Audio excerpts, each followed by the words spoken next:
नमस्कार, बहुत स्वागत है आप सभी का। मैं हूं आपके साथ कमरुद्दीन खान। इस वक्त की बड़ी खबर आ रही है जहां पर कृषि बिल पर सियासी संग्राम मचा हुआ है। कृषि बिलों पर लगातार हंगामा हो रहा है।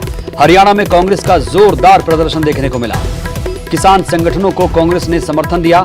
हुड्डा ने कहा कि यह बिल किसानों के हित में नहीं, बीजेपी सरकार किसान विरोधी है, भूपेंद्र सिंह हुड्डा कह रहे हैं। प्रदेश भर में किसान लगातार प्रदर्शन कर रहे हैं और इस बीच कांग्रेस का भी प्रदर्शन देखने को मिल रहा है। आप तस्वीरें देख पा रहे हैं, हरियाणा की तस्वीरें जहां पर बीजेपी सरकार किसान विरोधी है, ये कह रहे हैं हरियाणा के पूर्व मुख्यमंत्री भूपेंद्र सिंह हुड्डा।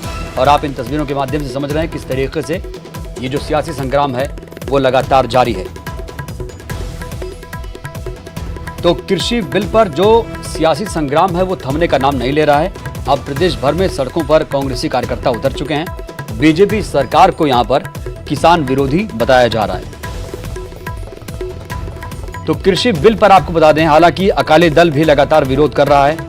आज शाम राष्ट्रपति से एक प्रतिनिधि मंडल भी मिलेगा और राष्ट्रपति से बिल पर हस्ताक्षर न करने की अपील की जाएगी।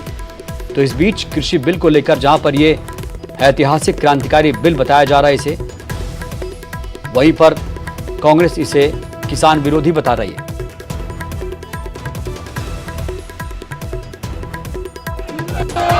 देखिए, हम पूर्ण रूप से किसानों के साथ हैं, कर्मचारियों के साथ हैं, व्यापारियों के साथ हैं। जो भी सरकार जिस भी वर्ग के साथ अन्याय करेगी, कांग्रेस पार्टी पूर्ण रूप से उनके साथ है। और जहां तक आप हरियाणा सरकार या केंद्र सरकार की बात कर रही हैं, घमंड तो राजा रावण का भी नहीं रहा।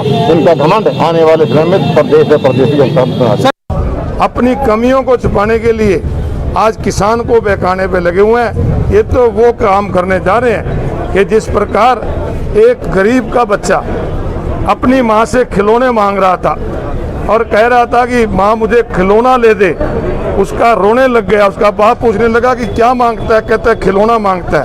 क्या इसके हाथ से रोटी छीन लो, रोटी वो मांगेगा। तो केवल और केवल रोटी पे सीमित रखना चाहते हैं, लोगों को मारने का काम कर रहे हैं। इसके खिलाफ कांग्रेस पार्टी सड़कों पे है और आखिर तक सड़कों पे रहकर इस बिल को वापस करवाने का काम। सिरसा का लालबत्ती चौक है और यहाँ पर कांग्रेस के जो नेता हैं उनकी तरफ से विरोध प्रदर्शन किया है। आप देख रहे हैं कि ट्रैक्टरों पर सवार होकर ये कांग्रेसी नेता यहाँ पर पहुंचे हैं और कृषि अध्यादेश का विरोध कांग्रेस नेताओं की तरफ से किया गया है। हमारे साथ कांग्रेस के नेता होशियारी लाल शर्मा हैं, हम उनसे ही बात करते हैं। सर, आज विरोध क्यों किया गया?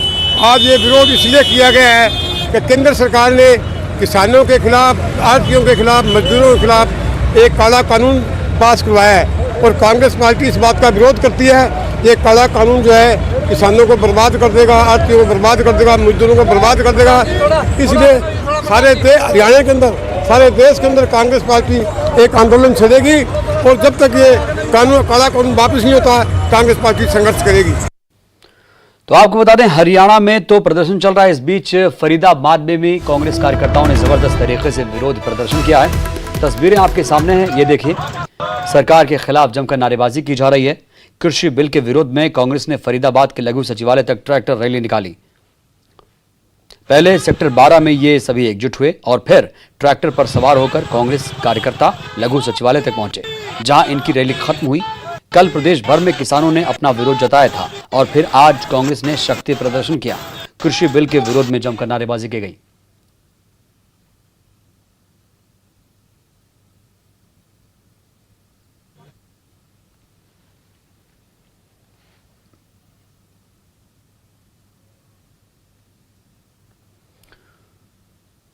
तो कृषि बिलों को लेकर हरियाणा की सियासत भी गर्म है। कांग्रेस नेता रणदीप सिंह सुरजेवाला ने सूबे के डिप्टी सीएम दुष्यंत चौटाला पर करारा हमला बोला। सुरजेवाला से बात की न्यूज 18 दिल्ली की संवाददाता रंजीता झा ने। कांग्रेस महासचिव रणदीप सिंह सुरजेवाला हमारे साथ है बात करने के लिए। रणदीप जी, लड़ाई संसद से सड़क तक की आप कह रहे हैं, लेकिन आपके अपने प्रदेश में जो हो रहा है उस पर क्या कहेंगे? सरकार वहां चल रही है लेकिन वो कह रहे हैं कि वो किसान की बात कर रहे हैं।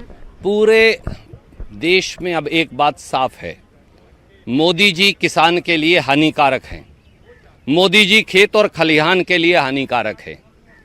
प्रजातंत्र का गला संसद में घोटा जा रहा है और लोकतंत्र का गला सड़कों पर किसान की आवाज दबाई जा रही है और संसद में सांसदों का गला घोटा जा रहा है, उनकी आवाज दबाई जा रही है। क्या संसद ऐसे चलेगी? 3 काले कानून जो मोदी सरकार लेकर आई है, खट्टर सरकार और दुष्यंत चौटाला जिसके साथ खड़े हैं, ये सबसे किसान विरोधी कानून हैं। क्या दुष्यंत चौटाला जवाब देंगे? कितनी मलाई और खाओगे? दुष्यंत चौटाला जी, सत्ता से कितने और चिपकते जाओगे? मोदी जी की गोदी में कितने और बैठते जाओगे? खट्टर साहब के साथ जफियां कितनी और पाते जाओगे? किसान मर रहा है, किसान पिट रहा है, दुष्यंत चौटाला सत्ता की मलाई खा रहे हैं। कब देंगे इस्तीफा? डूब मरो, शर्म करो अगर अभी भी इस्तीफा नहीं देते तो। लेकिन आरोप तो कांग्रेस पर भी लग रहा है कि जो मैनिफेस्टो आप लोगों ने जारी किया था उसमें तो आपने भी यही वादा किया था। जी बिल्कुल नहीं। देखिए हमारा मैनिफेस्टो निकालकर हमने लिखा 50-40 किलोमीटर आज भी मंडियां हैं, हम उनको 3 किलोमीटर पर बनाएंगे। इस देश में 40,000 किसानों की मंडियां हैं जिन्हें एपीएमसी कहते हैं। हमने कहा उनका नाम बदलकर इन्हें किसान मार्केट रखेंगे और हर 5 किलोमीटर पर, 7 किलोमीटर पर किसान की फसल ताकि बिक सके वो मंडियां बनाएंगे। क्या किसान के पक्ष की बात करना पाप है? अगर ये पाप है तो हम लाखों बार ये पाप करेंगे। मंडी अगर खत्म हो जाएगी तो आड़ती भी खत्म हो जाएगा, आड़ती खत्म हो गया तो मंडी दुकानदार, मुनीम और ट्रांसपोर्टर खत्म हो जाएगा। अगर किसान खत्म हो गया तो अनुसूचित जाति पिछड़े वर्गों के लोग खत्म हो जाएंगे और आखिर में फिर राशन भी खत्म हो जाएगा। इन सबको अगर खत्म करने से बचाना है तो मोदी और खट्टर और दुष्यंत चौटाला को हटाना है, यही एक तरीका है। धन्यवाद। तो रणदीप सुरजेवाला थे हमारे साथ बात करने के। उन्होंने साफ तौर पर कहा कि हरियाणा में जिस तरह से बीजेपी और जेजेपी सरकार बनाई हुई है और अभी भी इतने जो टकरार है किसान मुद्दे को लेकर, किसान बिल को लेकर, उसके बाद भी अब शर्म आनी चाहिए, वहाँ सरकार खत्म होनी चाहिए, जेजेपी को किसान के हक के लिए खड़ा होना चाहिए। कैमरा पर्सन सोनू के साथ रंजीता झा, न्यूज़ 18 नेटवर्क।